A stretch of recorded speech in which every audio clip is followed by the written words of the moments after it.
semuanya, kembali sama aku Jian di channel yang bahas seputar public speaking. Di video kali ini, mari kita curhat-curhatan lagi, diskusi, berbagi cerita tentang public speaking. Pengalaman-pengalaman lucu, unik, dan mengesankan yang pernah kamu alamin. Kalau gitu sebelum masuk ke videonya, kami belum subscribe di bawah, like, comment, subscribe, dan share video ini ke teman-teman kamu. Kalau gitu kita langsung saja masuk ke videonya. Cerita kali ini datang dari orang yang gagap, tapi bukan Ajis gagap, tapi dia pernah gagap dan terlahir sebagai orang yang gagap. Menarik gak sih? Menarik banget lah. Kemarin-kemarin kita bahas orang yang gugup, sekarang kita bahas orang yang gagap dan terlahir gagap. Kira-kira orang yang terlahir gagap bisa nggak ya public speaking? Bisa nggak? Bisa. Kok bisa, Kak? Ya bisa. Kenal Ajis gagap, dia terlahir gagap, tapi dia punya skill komunikasi yang keren. Kalau gitu kita langsung aja masuk ke pengalaman uniknya. Dari anonim. Anonim ini berarti dia tidak mau menyebutkan namanya. Bagaimana rasanya punya public speaking yang baik? Bagaimana rasanya bisa berbicara normal, lancar, dan tanpa mengalami gangguan dalam berbicara? Atau yang kita kenal dengan gagap. Dijawab dong sama si anonim ini. Mungkin karena dia gagap, jadi dia tidak menuliskan namanya secara jelas. Dia merahasiakan namanya. Mungkin malu atau apa? Ya pastinya itulah jawabannya ya. Oke, tapi menurut aku dia nggak malu. Dia udah berani, walaupun dia gagap, dia berani untuk menceritakan pengalaman pribadinya. Dijawab dong sama seorang anonim ini, saya tidak pernah tahu rasanya. Saya terlahir gagap. Paling tidak itulah yang saya pikirkan, karena saya sama sekali tidak pernah mengingat rasanya bisa berbicara dengan lancar. Sejak kecil, saya selalu berbicara terbata-bata, bahkan untuk percakapan sehari-hari. Jika berbicara di depan umum, jangan tanya lagi, itu lebih parah. Tidak ada satu kata pun yang bisa saya ucapkan tanpa kesulitan. Akibatnya, saya tumbuh sebagai anak yang pendiam dan tidak banyak bicara. Saya juga tidak banyak bicara, saya juga pendiam loh, asal kamu tahu ya. Saya berpikir, jika semakin sedikit saya berbicara, maka akan semakin kecil peluang saya untuk berbicara gagap dan akan semakin kecil kemungkinan orang-orang mengetahui kekurangan saya ini. Saya tidak suka orang melihat saya dengan tatapan aneh ketika saya sedang berbicara. Saya takut diolok-olok. Saya malu. Kita juga malu sih sebenarnya. Kamu yang gagap aja ketika kamu berbicara terbata-bata kamu malu. Apalagi kita nih yang tidak terlahir gagap, kita berbicara aja malu. Ya kan? Kita kalau presentasi, kadang lupa materi atau nggak ingat bahan sama sekali, kita terbata-bata kan? Iya kan? Benar banget kan? Benar. Jadi kalau masalah malu karena ngomong terbata-bata, bukan orang yang terlahir gagap aja, kita pun juga begitu. Ya artinya kita sama.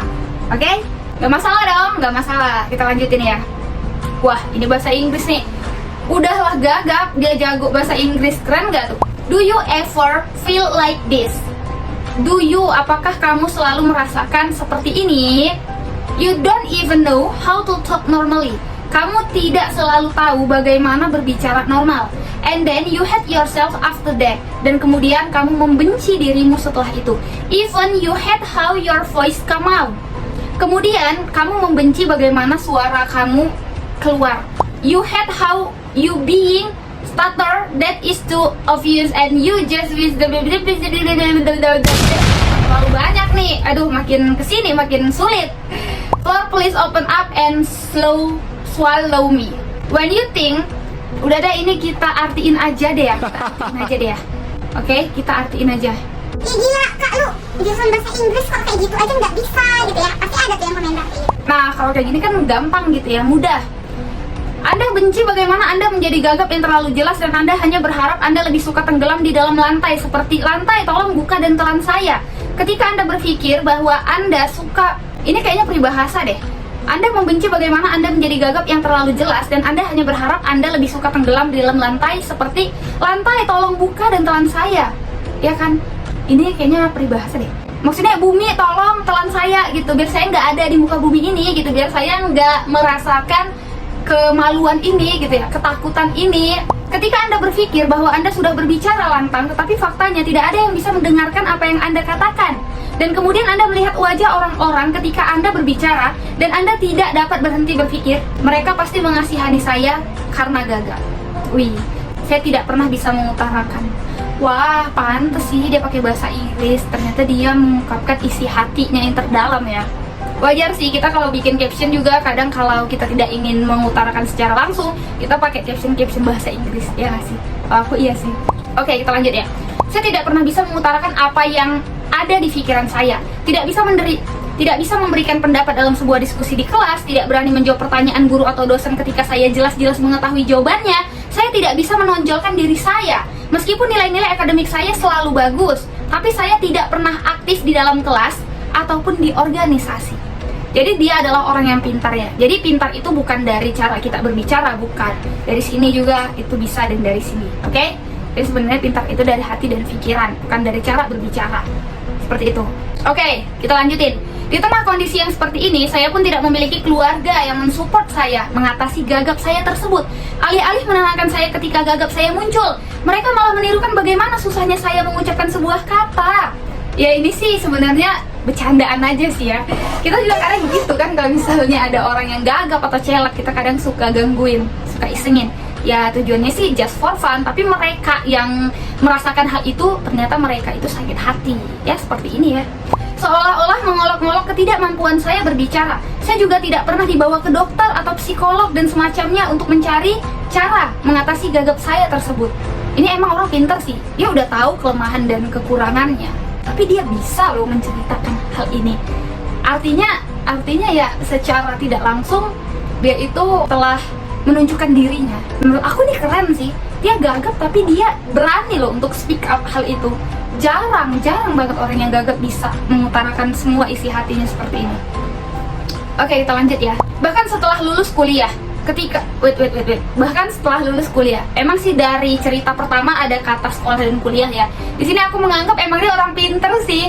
Kenapa? Ya dia gagap bisa sampai kuliah. Berarti kan keren. Bahkan setelah lulus kuliah, ketika saya memutuskan untuk merantau mencari pekerjaan dari tanah Sumatera menuju tanah Jawa, juga diragukan oleh kakak saya sendiri. Kamu yakin bakal dapat kerjaan? Bicara aja gagap kayak gitu. Wih, kakaknya sepele. Inilah satu hal yang kita dapatkan ya. Satu hal penting yang kita dapatkan. Jangan pernah meremehkan orang, karena bisa jadi suatu saat dia bisa menjadi orang yang lebih baik dan kita tetap berada di posisi yang sama seperti saat kita merendahkannya. Atau bahkan kita jauh lebih dari kata baik. Ngerti sampai sini? Ini nih yang aku suka membaca pengalaman-pengalaman orang. Karena pengalaman-pengalaman yang kita bacakan di sini, yang aku bacain di sini, ini adalah pengalaman berharga, pengalaman yang berkelas gitu. Bukan sembarangan pengalaman, bukan pengalaman-pengalaman basi gitu, enggak. Ini pengalaman orang-orang yang kayak gitulah ya. Keren deh, pokoknya dari sini ya kita bisa belajar juga bahwasanya jangan pernah untuk merendahkan orang. Sekalipun orang itu gagap, gak bisa bicara, suatu saat dia adalah orang yang lebih baik dari kita. Suatu saat dia adalah orang yang lebih hebat dari kita. Suatu saat dia adalah orang yang lebih pintar dan lebih kaya dari kita. Jadi jangan pernah sepelein siapapun dalam hidup. Ketika kamu berani sepelein siapapun dalam hidup, ketika kamu berani sepelein satu orang aja dalam hidupmu, percayalah, ketika dia balas dengan prestasi terbaik dia dan dengan gaya hidup dia yang lebih baik, maka sebenarnya kamu tertampar, terjungkir, dan tersungkur. Jadi hati-hati sama orang yang pernah kamu sepelein, oke? Hati-hati sama orang yang pernah kamu rendahin. Bisa jadi saat kamu rendahin emang kamu lebih tinggi posisinya, tapi suatu saat, beberapa tahun kemudian, bahkan kita nggak tahu kehidupan orang 5 menit kemudian, 1 jam kemudian, atau 1 hari kemudian, gak ada yang tahu. Nasib orang ditentuin sama jalan hidupnya sendiri dan dari takdir Tuhan. Oke? Sampai sini paham? Kamu kok terlalu bijak sih kak, nggak tahu sih, ini keluar aja gitu. Oke, kita lanjutin ya, dikit lagi.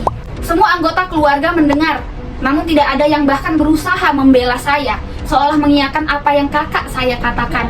Jadi, jika ditanya, bagaimana rasanya bisa berbicara normal, lancar, dan tanpa mengalami gangguan dalam berbicara? I don't know. I don't know. I don't know. I don't know. I don't know. I don't know. I don't know. Jadi dia tidak tahu apa rasanya berbicara seperti orang normal. Tapi kamu adalah orang yang hebat menurut aku. Karena sampai di sini, kamu itu bisa menyelesaikan pendidikan mulai dari awal sampai di bangku perkuliahan. Itu keren banget loh, seorang yang gagap tapi bisa menyelesaikan pendidikan sampai S1. Bahkan orang normal aja, tidak semua bisa mendapatkan kesempatan yang sama seperti kamu. Gitu loh. Makanya menurut aku sih kamu the best. Satu jalan yang harus kita ketahui dari cerita ini, ketika kamu sudah mengetahui bahwa diri kamu gagap adalah kita bisa sih untuk mencari tahu ketika tidak ada yang mensupport kita, Tapi emang gak enak sih kalau hidup tidak ada yang support, ya jujur. Makanya orang-orang yang berusaha sendiri pasti ujung-ujung ceritanya adalah dia mencari satu orang atau pasangan hidup yang bisa mensupport dia dari segi apapun.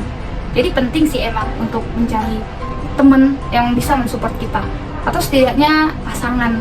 Ya kalau kita nggak ada teman atau nggak ada keluarga yang bisa mensupport kita, ya kita carilah teman hidup yang bisa yang bisa menguatkan kita, yang bisa membuat kita jauh lebih baik. Setidaknya semangat kita jadi berdobel-dobel gitu. Karena kalau untuk menyemangatin diri sendiri juga nggak kuat ya, untuk mendorong diri sendiri juga nggak kuat. Selama ini kita berusaha dengan dorongan diri kita sendiri, ya sama kayak dia, tapi nggak bisa selamanya kita mendorong dan mensupport diri kita sendiri. Harus ada orang lain yang mensupport diri kita, biar kita makin lebih baik lagi, biar kita makin semangat lagi menjalani hidup. Itu sih sebenarnya. Tapi buat kamu yang udah tahu, atau mungkin kamu yang tonton video ini, kamu udah tahu nih kamu gagap, kamu cari referensi-referensi lain, kamu cari bagaimana cara mengatasi kamu gagap, kamu bisa tuh datang ke dokter atau ke psikologi, biar kamu tahu apa-apa yang harus kamu lakuin supaya kamu jauh lebih baik lah dari kegagapan kamu yang sebelumnya. Itu sih. Kak, tapi perlu biaya. Iya benar, segala sesuatu perlu biaya, bukan? Bahkan kita keluar dari rumah aja perlu biaya. Ongkos minyak, mau ke toilet aja kita harus bayar 2.000. Parkir kereta aja kita harus bayar 2.000. Belum lagi parkir, masih berhentiin kereta di situ terus pergi lagi, udah diminta dan datengin sama tukang parkir bayar 2.000. Beda sih kalau di Batam cuma parkir bayar 1.000. Ya Batam emang paling murah sih, tapi biaya hidupnya lebih mahal. Itu keluar dari rumah aja kita tuh perlu biaya gitu. Yang gratis adalah nih udara yang kita hirup. Tapi sebenarnya ini lebih mahal dan mahal banget. Tapi itulah yang Tuhan berikan. Nah, dari cerita ini kita bisa belajar. Buat orang-orang yang normal, buat kamu yang terlahir tidak gagap, yang gagap aja berusaha loh untuk jauh lebih baik, berbicara yang baik. Masa kita yang normal gitu ya, ambil dong pelajaran dari sini, sedikit aja kita ambil. Yang gagap aja mau berusaha untuk jauh lebih baik, berbicara lancar. Sedangkan kita yang terlahir normal, males-malesan, kayak nganggap udahlah ngomong aja kok gitu, sepele banget kamu ya. Padahal skill komunikasi itu sangat berguna dan bermanfaat loh. Bukan sekarang, kapanpun berguna. Ketika kita masih menjalani hidup, skill komunikasi penting dan sangat dibutuhkan. Karena sebenarnya yang membedakan kita dari orang lain selain dari penampilan apa yang terlihat, cara berbicara juga mengungkapkan dan mengetahui bagaimana orang itu tersebut. Ya, dari sini kita bisa tahu bahwasanya skill komunikasi sebenarnya sangat dibutuhkan dan diharapkan. Bukan orang normal saja. Dan satu hal yang berharga dari cerita ini adalah ingat jangan pernah merendahkan orang lain. Ini cerita 3 tahun yang lalu. Kita nggak tahu sekarang posisinya dia siapa. Bisa jadi dia adalah dosen yang terlahir gagap, yang memberikan motivasi kepada ribuan orang normal. Keren gak tuh? Orang gagap memberikan motivasi kepada ratusan dan ribuan orang normal. Keren gak? Keren banget lah.